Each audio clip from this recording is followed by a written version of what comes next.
بسم اللہ الرحمن الرحیم۔ عن معاویۃ بن الحکم السلمی قال قلت یا رسول اللہ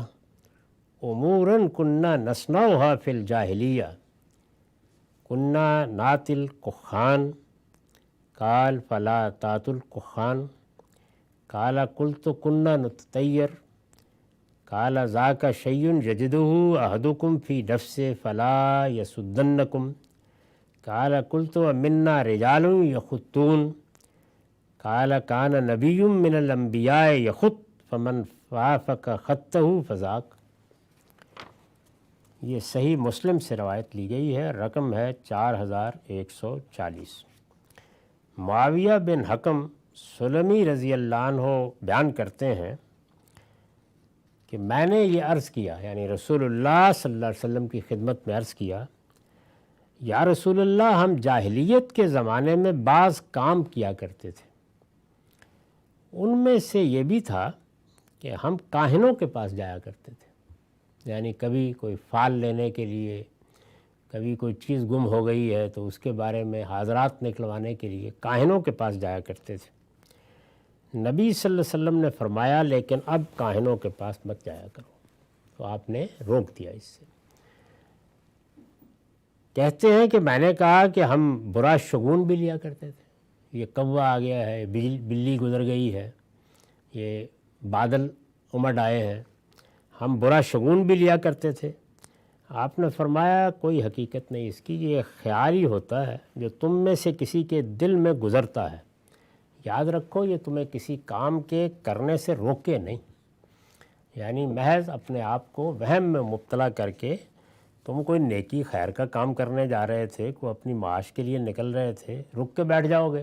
تو اس کے بعد تو پھر کوئی کام بھی نہیں ہوگا۔ دوسرے سوال کا آپ نے یہ جواب دیا۔ میں نے عرض کیا ہم میں سے کچھ لوگ خط بھی کھینچتے تھے، یعنی اس طرح سے لکیر ڈال کے تو پیشین گوئیاں کی جاتی ہیں، رمل کا علم اس کو کہتے ہیں۔ بہت سے اس طرح کے علوم ہیں، رمل ہے، جفر ہے، اسی طرح یہ کچھ لوگ خط بھی کھینچتے تھے۔ اس پر نبی صلی اللہ علیہ وسلم نے فرمایا ایک نبی بھی خط کھینچا کرتے تھے، جس کا خط اس کے موافق ہو جائے وہ یہ خط کھینچ لے۔ تو اس میں کچھ چیزیں ہیں جو سمجھنے کی۔ پہلی تو یہی چیز کہ یہ جو انہوں نے فرمایا ہے خط کھینچنے کا ذکر کیا ہے، یہ میں نے گزارش کی کہ ایک پورا علم ہے اور یہ رمل کا علم رہا ہے، جس میں لکیروں اور ہندسوں کے ذریعے سے غیب کی باتیں بتانے کا دعویٰ کیا جاتا ہے، یعنی کچھ لائنیں لگا دی جاتی ہیں عام طور پہ زمین پہ،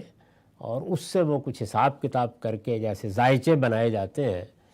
تو یہ چیزیں بتاتے تھے۔ رسول اللہ صلی اللہ علیہ وسلم نے یہ جو فرمایا کہ ایک نبی بھی خط کھینچا کرتے تھے، جس کا خط اس کے موافق ہو جائے وہ یہ خط کھینچ لے، کیا مطلب ہے اس کا؟ اس پر میں نے لکھا ہے کہ یہ زجر کا جملہ ہے، یعنی یہ اصل میں سخت تنبیہ کی ہے، آپ نے جھڑک دیا ہے، یہ زجر کا جملہ، زجر کہتے ہیں جھڑک دینے کو، اور زجر کے طریقے پر اس بات سے انکار کا اسلوب، یعنی پھر کر لو یہ کام، یہ بولتے ہیں نا ہم بعض اوقات، تو اس میں اگرچہ بات تو اس بات میں کہی جا رہی ہوتی ہے، یعنی پازیٹیولی آپ بات کر رہے ہیں، مقصود نفی ہوتی ہے، انکار ہوتا ہے، اور زجر کے طریقے پر اس بات سے انکار کا اسلوب قرآن و حدیث میں دوسرے مقامات پر بھی دیکھ لیا جا سکتا ہے۔ سورہ حج کی آیت 15 میں فَلْيَمْدُدْ بِالسَّبَبٍ إِلَى السَّمَاءِ ثُمَّ لِيَقْطَعْ، اسی کی مثال ہے، یعنی مطلب ہے کہ پھر آسمان میں رسی تانو اور کاٹ ڈالو اس کو۔ تو وہاں اللہ تعالیٰ نے بہت سختی کے ساتھ یہ بات کہی ہے، پھر کر لو جو کرنا ہے، جیسے ہم بولتے ہیں، یہ اس طرح کی چیز ہے۔ مطلب یہ ہے کہ تم میں سے کوئی نبوت کے منصب پر فائز کر دیا گیا ہے تو یہ کر لے۔ اللہ کے ایک پیغمبر اس طرح سے پیشین گوئی کیا کرتے تھے، تو اگر تم میں سے بھی کسی کو اللہ نے اس منصب پر فائز کر دیا ہے تو کر لے، اس لیے کہ اس طریقے سے غیب کی خبریں بتانے کا معجزہ ایک پیغمبر کو دیا گیا تھا، اور معجزات پیغمبروں ہی کو دیے جاتے ہیں۔ کسی دوسرے کی طرف سے اس طرح کے دعوے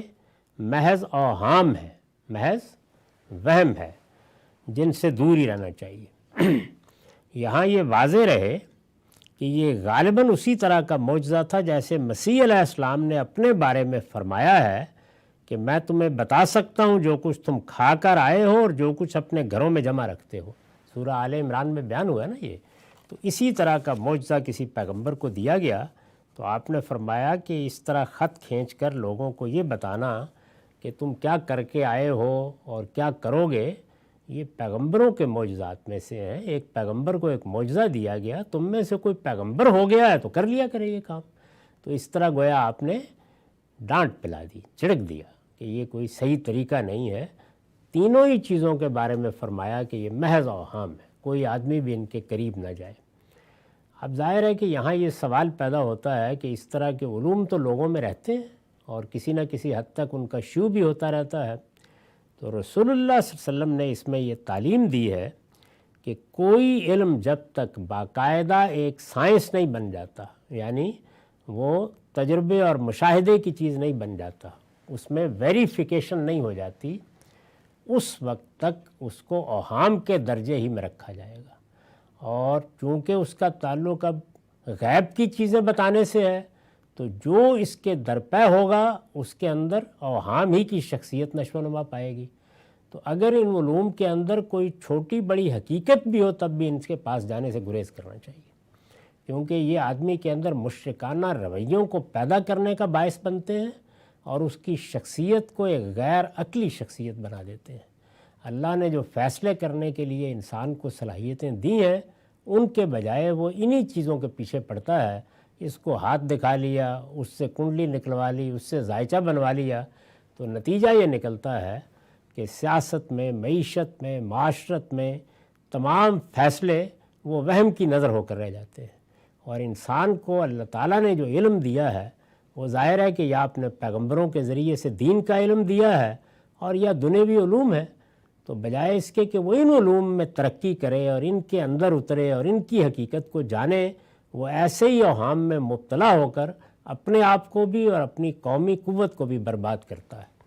تو حضور نے اس کو ایک لمحے کے لیے بھی گوارا نہیں کیا، یعنی ان کے اندر اگر کچھ حقیقت ہو بھی تب بھی ہمیں روک دیا گیا ہے کہ ہم ان کے قریب نہ جائیں۔ تو ہر مسلمان کو یہی رویہ اختیار کرنا چاہیے، کیونکہ شرک سے بھی بچنا ہے اور اوہام سے بھی بچنا ہے۔ وہم اپنی ذات، اپنی شخصیت کی نفی ہے۔ انسان کو اللہ تعالیٰ نے علم و عقل پر مبنی شخصیت دی ہے، اس کا امتیاز یہی ہے، اور اس کو تمام فیصلے اسی اصول پر، اسی طریقے سے کرنے چاہیے، یعنی علم کی بنیاد پر، عقل کی بنیاد پر، کسی چیز کا تجزیہ کر کے جو کچھ تجربات انسان کے ہیں، خواہ کوئی طب کا معاملہ ہے، علاج معالجے کا معاملہ ہے، کوئی فیصلہ کرنا ہے، کوئی سیاسی تدبیر اختیار کرنی ہے، سب میں ہمیں یہی تعلیم دی گئی ہے کہ ہم علم پر اس کی بنیاد رکھیں گے، ہمارے فیصلے عقلی فیصلے ہوں گے، اوہام پر بنیاد نہیں رکھیں گے۔ وآخر دعوانا الحمدللہ رب العالمین۔